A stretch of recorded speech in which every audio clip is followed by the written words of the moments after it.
Bonjour à tous et bienvenue ici en direct du centre d'entraînement. Bonjour coach, ça va? Bonjour, et vous? Très bien. Très bien. Comme avant un week-end de choc au sommet du championnat et de la Ligue 1. Alors avant d'en parler, ce choc entre Paris et Marseille, une première question pour revenir un peu sur ce qui s'est écoulé les 10 derniers jours. En 10 jours, on a disputé pas moins de 4 matchs. La cadence a été très intense. Est-ce que ça complique les choses côté coaching et qu'est-ce que ça implique pour le groupe parisien? Oui, on a une cadence très élevée avec, dans ces 4 matchs, il y a quand même en une semaine ou en 6 jours la double confrontation contre Benfica, mais ce sera pareil pour notre adversaire, hein. On est sur le même rythme. Ce sont évidemment des semaines chargées avec des matchs très rythmés. Ça génère à la fois de la fatigue, ça génère aussi des coups, des contusions, certaines blessures.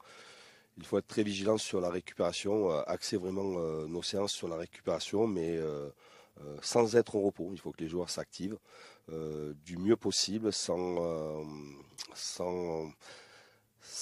aller trop loin dans l'effort, mais voilà, qu'ils ne soient pas inactifs. Après, il y a l'aspect aussi mental.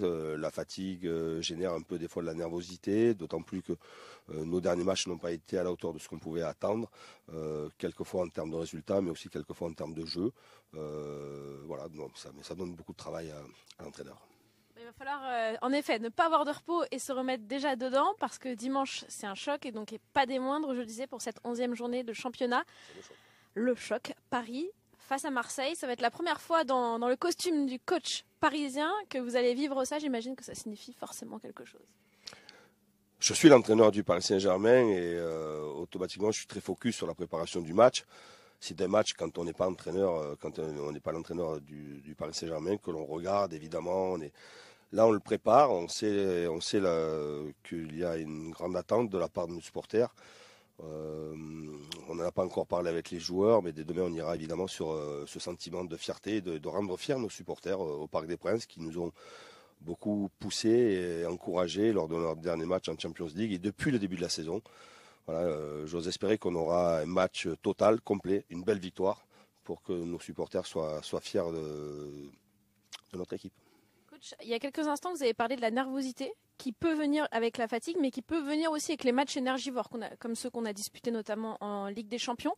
Là, on sait que ça va être un match où il va falloir avoir de l'énergie et garder ses nerfs. C'est toujours difficile dans un classique, on ne va pas se mentir, quand on est coach avec le staff. Comment est-ce qu'on fait pour travailler sur la sérénité de son groupe? Je pense qu'il faut être très précis sur ce que l'on va demander aux joueurs, les mettre aussi dans les meilleures conditions. Chacun doit être dans son registre, on doit jouer sur les points forts des uns et des autres pour qu'il y ait évidemment un sentiment de confiance et une réelle envie de jouer les uns pour les autres.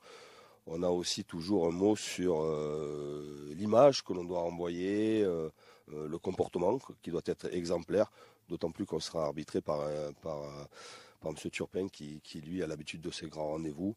Voilà, que ça soit un match rythmé, engagé, mais que ça reste avant tout un grand match de football avec une belle victoire parisienne. On espère, coach, on est prêt, hein? Ah oui, on est prêt.